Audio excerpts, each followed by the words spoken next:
இந்த ஒரு முட்டாய் போதுங்க உங்களோட ஹீமோகுளோபின் அண்ட் முடி வளர்ச்சிக்கு ரொம்ப ஹெல்ப் பண்ணும் இந்த ஒரு முட்டாய். இந்த முட்டாய் ரெசிபி எப்படி பண்ணுறதுன்னு பார்த்துடலாம் வாங்க. ஒரு இட்லி சட்டியில் ஒரு கிண்ணத்தில் வந்து 1/4 கப் தண்ணி விட்டு ஒரு குத்து கருவேப்பிலையை வந்து ஆட் பண்ணிக்கோங்க.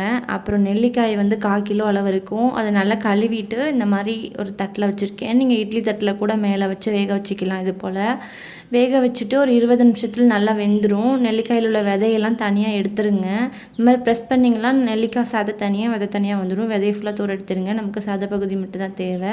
வேக வச்ச கருவேப்பிலையில் பாதி தண்ணியை மட்டும் ஆட் பண்ணி இதை வந்து ஒரு பல்ஸ் விட்டு எடுத்துருங்க. ரொம்ப மையாக அரைக்கக்கூடாது.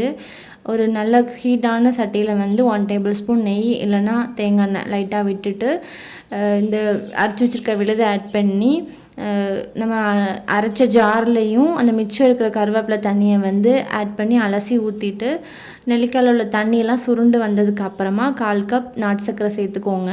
அந்த இது வந்து நல்லா இலகி இறுக்கமாக வந்ததுக்கப்புறம் இன்னொரு 1/4 கப் நாட்டு சர்க்கரையை அதுக்கப்புறமா சேர்த்து அதுவும் நல்லா இறுகி கெட்டியாக வரணும். எந்த அளவு இருக்கணும்னா பேச்சுலர் இந்த மாதிரி கொஞ்சமாக எடுத்து நீங்கள் திருப்பினீங்கன்னா கீழே விழுகாது. நல்லா அல்வா கன்சிஸ்டன்சியில் இருக்கும்.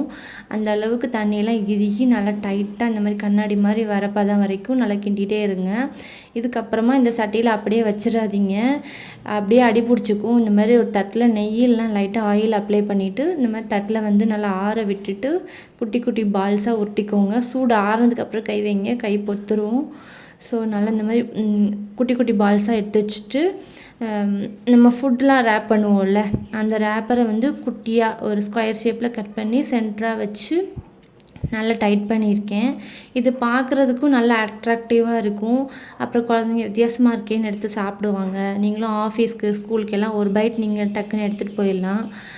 இதை ஃப்ரிட்ஜில் ஸ்டோர் பண்ணிக்கோங்க. கருவேப்பிலை தண்ணி ஆட் பண்ணியிருக்கிறதுனால. கருவேப்பிலை தண்ணி ஆட் பண்ணலைன்னா நீங்கள் வெளியே ஸ்டோர் பண்ணிக்கலாம்.